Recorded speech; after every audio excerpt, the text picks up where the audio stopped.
하나님의 말씀은 로마서 8장 37절부터 39절까지 함께 봉독하겠습니다.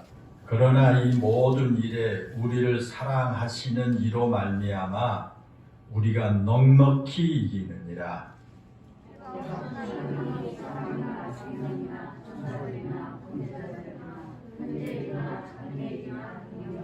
39절 다 같이 시작. 높음이나 깊음이나 다른 어떤 피조물이라도 우리를 우리 주 그리스도 예수 안에 있는 하나님의 사랑에서 끊을 수 없으리라. 아멘. 아멘.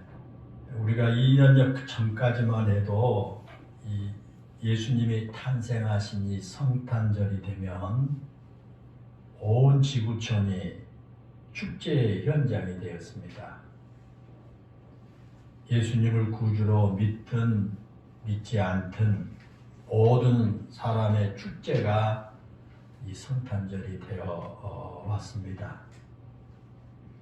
그런데 작년부터 이 역사상 유례 없는 코로나19라는 이 전염병이 전 세계를 팬데믹에 빠뜨리면서 기쁜 성탄이 아니라 우울한 성탄이 되고 말았습니다. 예수님을 구주로 믿는 우리 성도들은 24일 어제 저녁에 성전에 함께 모여 성탄 찬송을 부르며 예수님의 탄생을 기뻐했는데 작년에 이어서 금년에는 각 가정에서 조용하게 보내야만 했습니다. 고요한 밤, 거룩한 밤, 어둠에 묻힌 밤이라고 찬송을 불렀던 것처럼 정말로 우리에게 첫 번째 성탄절처럼 참 고요하고 적막한 밤과 같은 그런 상황이 펼쳐지고 말았습니다. 그런데 한편으로 생각하면 코로나19로 인한 오늘의 상황이 우리에게 더욱 깊은 성탄의 의미를 되새겨보는 기회를 가지게 되었다라고 생각을 합니다. 신앙에 상관없이 흥분에 도취되어 있는 그 환경에서 우리 성도들조차도 성탄의 참된 의미를 묵상하기보다는 세상 사람들처럼 흥분에 빠지는 지난날의 어리석음을 되풀이하지 않아도 되기 때문입니다.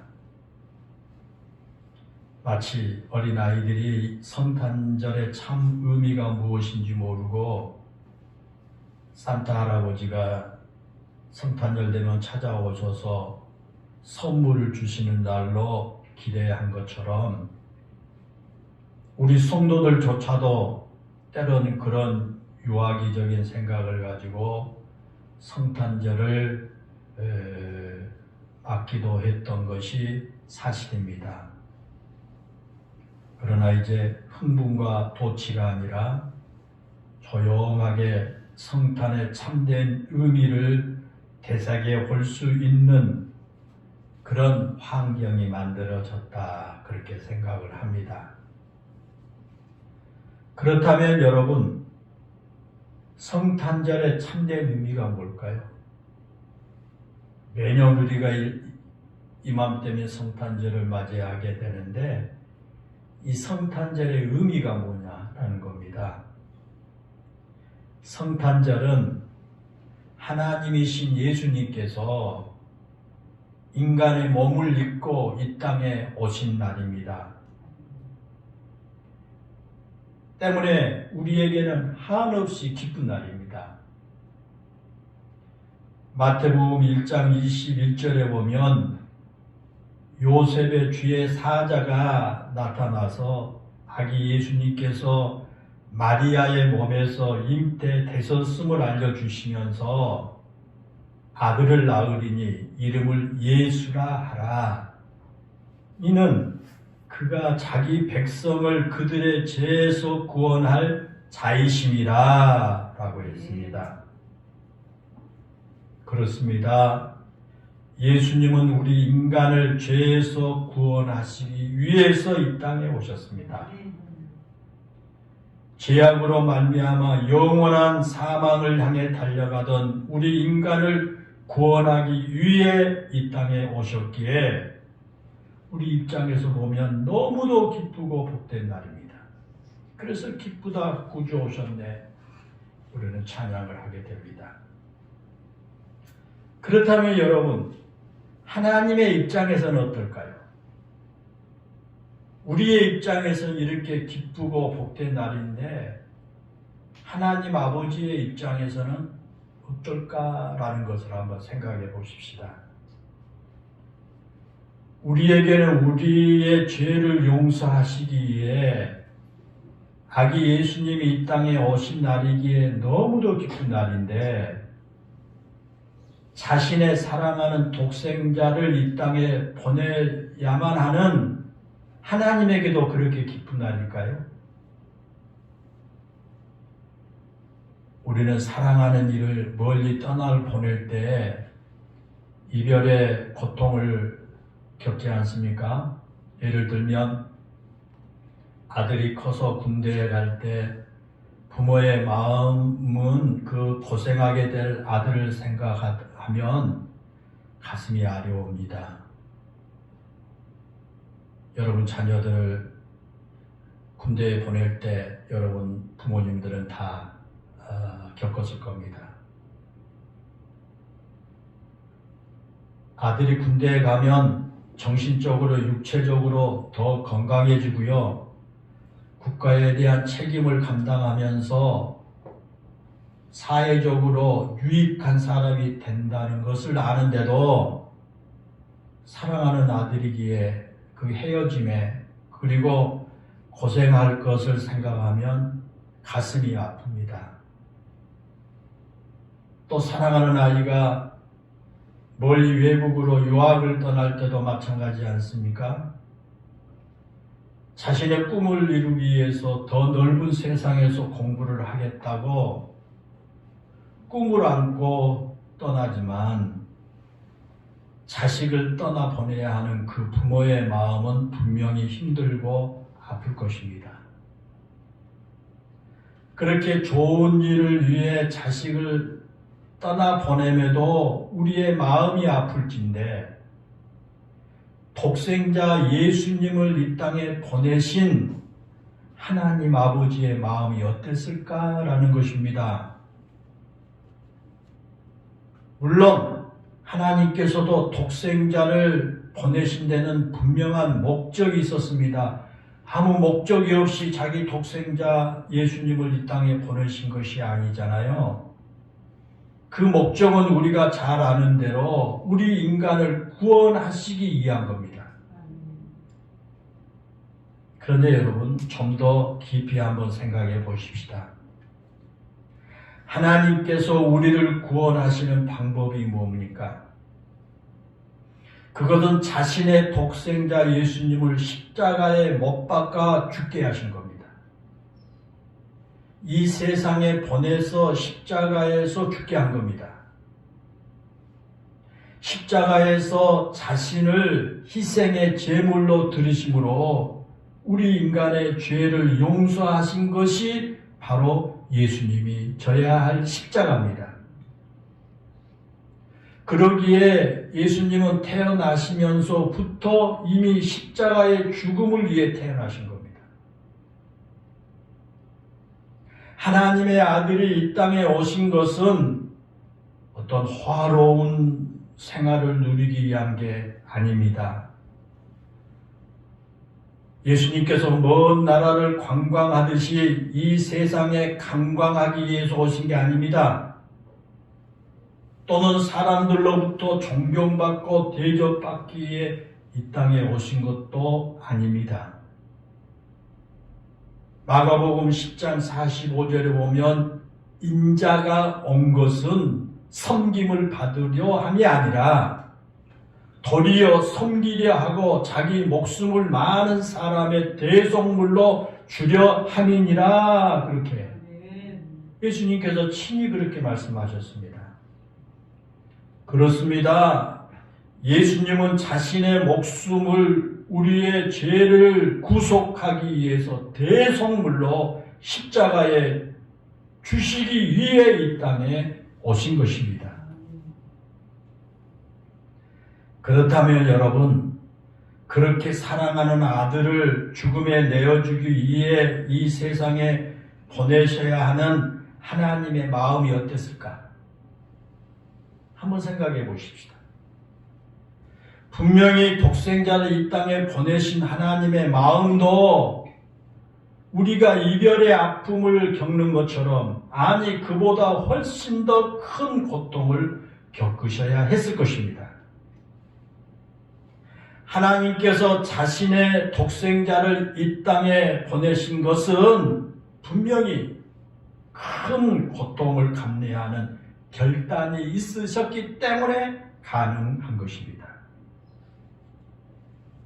그렇다면 여러분, 우리는 이것을 한번 생각해 보아야 합니다.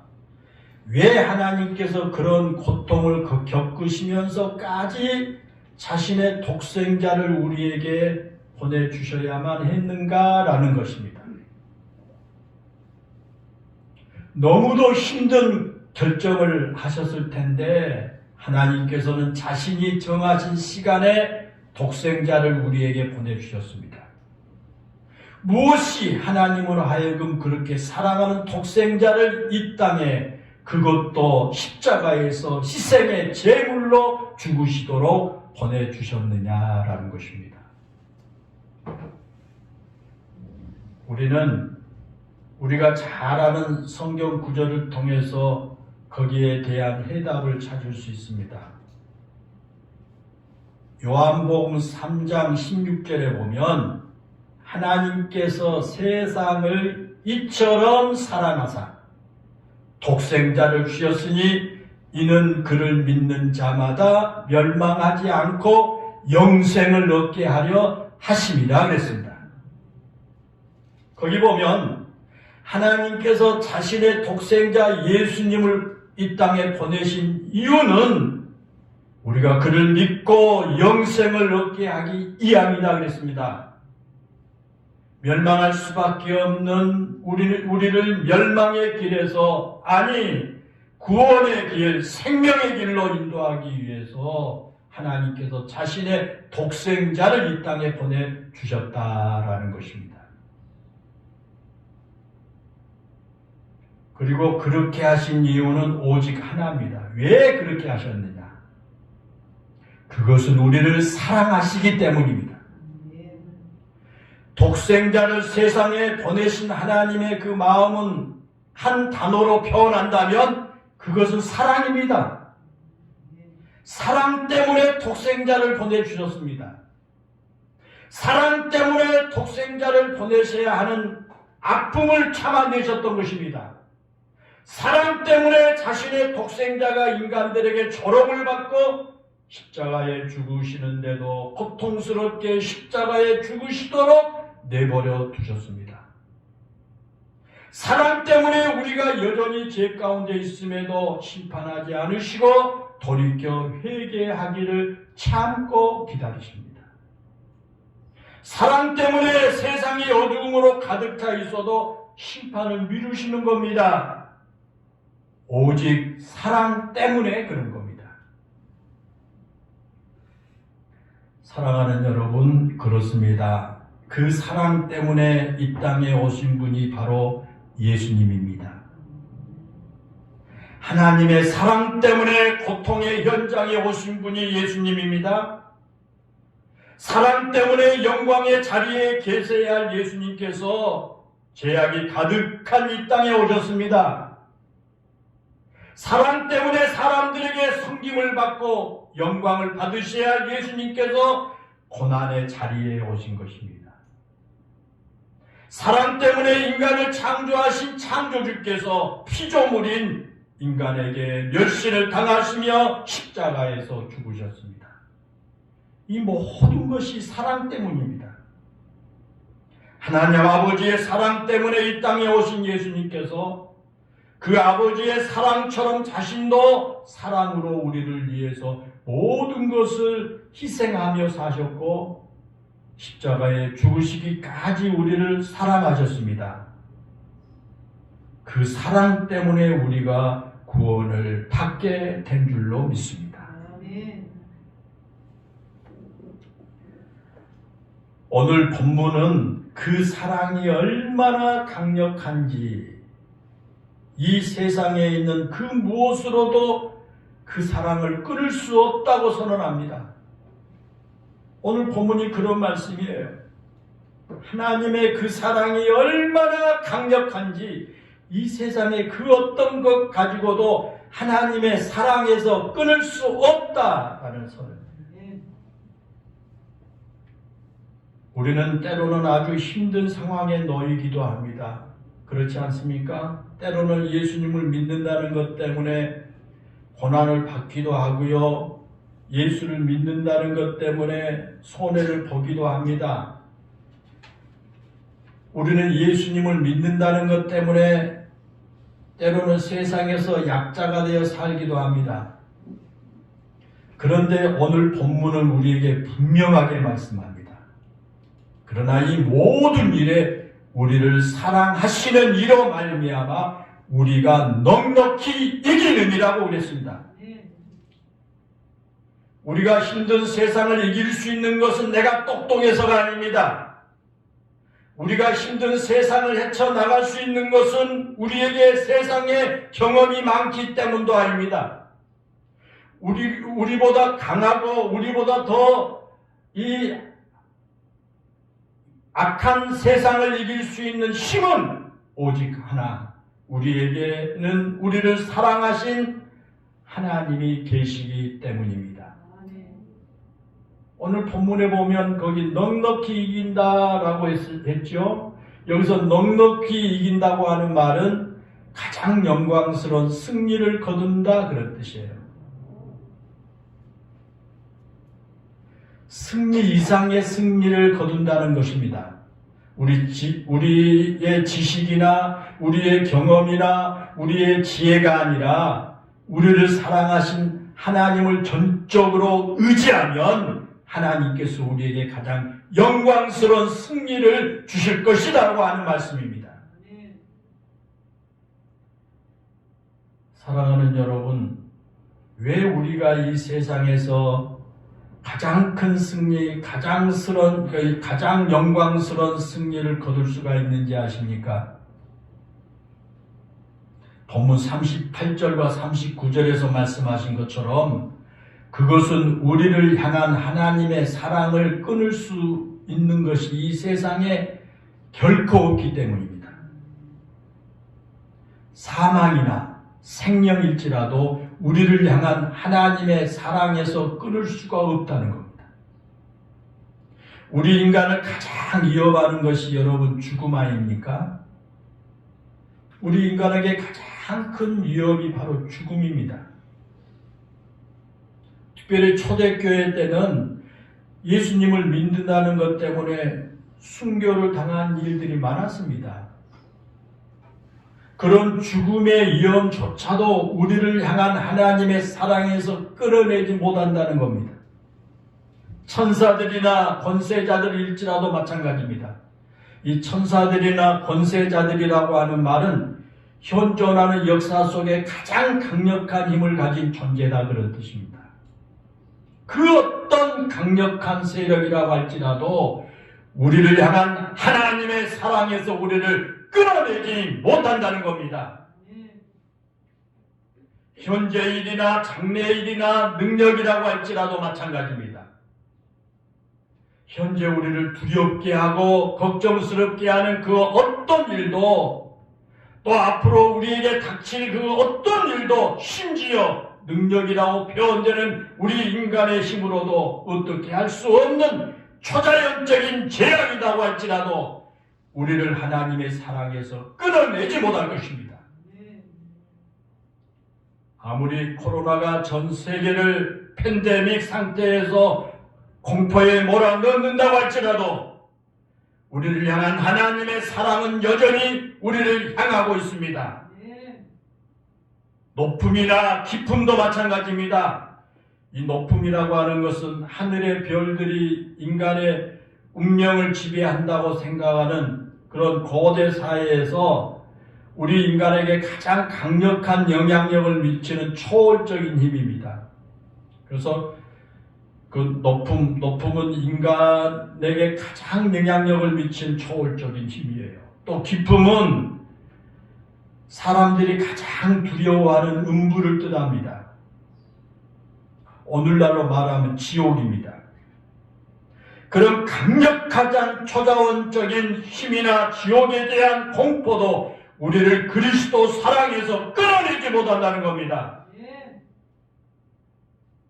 다른 그 어떤 피조물도 마찬가지입니다. 우리를 위협하고 두렵게 만든 것은 하나님의 섭리의 손 아래 있을 뿐입니다. 하나님의 창조 아래 있는 피조물에 불과하기 때문입니다.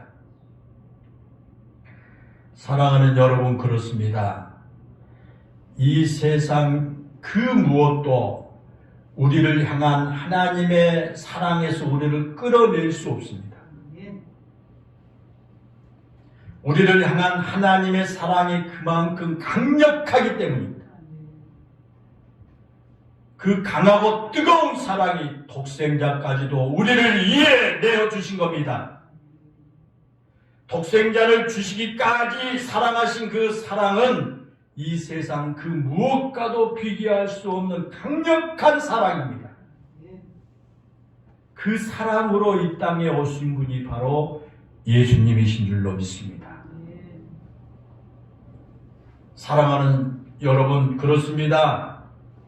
아무리 인간의 지혜가 발달하고 과학이 발달한다고 할지라도 우리를 향한 하나님의 사랑보다 강한 것은 없습니다.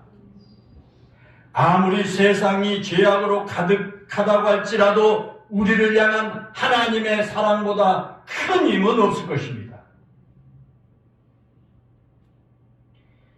이 세계적인 로봇 이 공학자인 데니스 홍이라고 하는 교수가 자신의 모든 기술을 총동원해서 그 자신의 생각과 기억과 지식을 꼭 닮은 데니스 홍 봇이라고 하는 로봇을 만들었습니다. 자기 이름을 따가지고 데니스 홍 봇이라고 불렀습니다. 그리고 그 로봇에다 모든 자료를 다 집어넣습니다. 그리고 많은 사람들 앞에서 자신이 가지고 있는 모든 지식과 생각을 집약한 그 로봇을 시연했습니다. 거기서 이 데니스 홍 봇은 데니스 홍의 가족과 친지들과 친구들이 던진 질문에 조금도 오차 없이 정확하게 그 로봇이 대답합니다. 데니스 홍의 추억이 담긴 장소를 물으니까 예전에 고려대 다닐 때 가본 적이 있다라고 대답하고요. 또 스트레스를 어떻게 푸느냐라고 하는 질문에는요, 스트레스를 받을 시간이 없다라고 대답하는 등 이 데니스 홍스러운 대답으로 사람들을 아주 감탄하게 만들었습니다. 그런데 이 데니스 홍봇이 유일하게 대답하지 못한 질문이 하나 있었습니다. 여러분, 그게 무엇인 줄 아십니까? 그것은 바로 데니스 홍의 아들이 던진 질문입니다. 나를 사랑하나요? 라고 하는 질문이었습니다. 로봇에게 나를 사랑하나요? 라고 물었습니다. 데니스 홍과 똑같은 생각을 갖고 막힘없이 대답을 이어가던 그 로봇이 유일하게 대답하지 못한 질문이 바로 그것이었습니다. 나를 사랑하나요? 라고 하는 질문에는 대답을 하지는 못했습니다. 그와 같이 로봇이 대답을 하지 못하고 머뭇거리니까 그 아들이 재차 또 묻습니다. 나를 사랑하나요? 라고 그렇게 또다시 질문합니다. 그러자 그 로봇이 답변 없음이라고 대답을 합니다. 그 말을 듣는 그 아들이 섭섭해가지고 막 눈물을 글썽이면서 어쩔 줄 모르고 당황하고 있을 때 그 아버지 데니스 옹이 나타나서 그 아들을 이렇게 꼭 안아주니까 아들이 그 아버지의 품에서 안도의 눈물을 흘렸다라는 것입니다. 사랑하는 여러분, 그렇습니다. 아무리 똑똑한 로봇이라고 할지라도 인간만이 느낄 수 있는 감정인 사랑을 느낄 수가 없었고요. 인간만이 알 수 있는 그 사랑은 아무리 똑똑한 로봇이지만 알 수가 없었습니다. 로봇과 인간은 그 존재의 차원이 다르기 때문입니다. 로봇이 인간의 감정인 사랑을 느낄 수 없듯이 우리 인간은 우리와 차원이 다른 하나님의 사랑을 알 수가 없습니다. 성경이 우리에게 하나님의 사랑을 외치고 보여준다고 할지라도 그것으로 우리를 향한 하나님의 사랑은 다 알 수가 없습니다. 그래서 사도 바울은 이 세상에 있는 그 어떤 것도 우리를 그리스도 예수를 통해 보여주신 하나님의 사랑에서 끊을 수 없다고 고백한 겁니다. 우리 인간이 생각하고 우리 인간이 상상한 것 이상의 사랑을 우리에게 베푸신다라는 것입니다. 사랑하는 여러분, 오늘은 기쁜 성탄절입니다. 우리의 죄를 구원하시기 위해 예수님이 탄생하신 날이기 때문입니다. 하나님께서 예수님이 이 땅에 보내주신 것은 세상을 사랑하신 하나님의 사랑 때문입니다. 죄로 인해서 죽을 수밖에 없는 우리를 사랑하신 하나님의 사랑 때문에 예수님 보내주셨습니다. 그 사랑으로 이 땅에 오신 예수님은 십자가에서 죽으시기까지 우리를 사랑하셨습니다. 그 사랑은 우리가 경험하지 않는 한 결코 알 수 없는 깊고 넓은 사랑입니다. 이 세상 그 무엇으로도 끊을 수 없는 강력한 사랑인 겁니다. 사랑하는 성도 여러분, 그 사랑이 오늘 이 기쁜 성탄절 아침에 여러분과 함께 하심을 믿으시기를 바랍니다. 아무리 세상이 힘들고 두려움으로 가득하다고 할지라도 우리를 사랑하시는 이로 말미암아 우리는 넉넉히 이길 수가 있습니다. 그것은 바로 사랑의 힘입니다. 사랑 때문에 예수님께서 이 땅에 오셨습니다. 사랑 때문에 이 땅에 오신 예수님의 그 사랑 안에 사시면서 이 세상을 이기는 승리자들이 되시기를 바랍니다. 오늘 본문은 이 세상에서 우리를 하나님의 사랑에서 끊을 것은 아무것도 없다고 말씀합니다. 오늘 이 사랑을 기억하면서 기쁜 성탄절 되시기를 주의 이름으로 축원합니다. 기도하겠습니다. 은혜롭고 감사하신 아버지 하나님, 금년에도 변함없이 성탄절 아침을 맞이했습니다. 사회적으로 본다면 코로나19로 인해서 우리는 2년이 넘도록 참으로 혹독한 이러한 고통과 아픔 가운데 어두움 가운데 살아가고 있는 우리의 환경입니다. 오늘이 즐겁고 기쁜 성탄절이지만 그러나 옛날과 같이 그렇게 세상 사람들의 마음이 받지를 못한 가운데 있습니다. 그러나 은혜로우신 아버지 하나님, 오늘 이 성탄의 참 의미를 우리 영일교회 모든 성도들이 다시 한번 깨닫고 참으로 거룩하고 기쁘고 즐거운 성탄절 맞이할 수 있게 하여 주옵소서. 예수 그리스도가 이 땅에 오셔서 십자가를 지신 것은 오직 하나님 아버지의 사랑 때문이라고 하는 사실을 기억하면서 그 하나님의 사랑 안에 살아가는 우리 성도들 됨으로 말미암아 이 세상 어떠한 어려운 환경과 여건, 힘들고 두려움이 가득한 세상일지라도 그 사랑에서 끊을 수 없는 이런 사실을 깨닫게 하시고 우리 영일교회 모든 성도들이 다 이 세상을 이기는 승리자들이 되게 해 주옵소서. 예수님의 이름으로 기도하옵나이다. 아멘.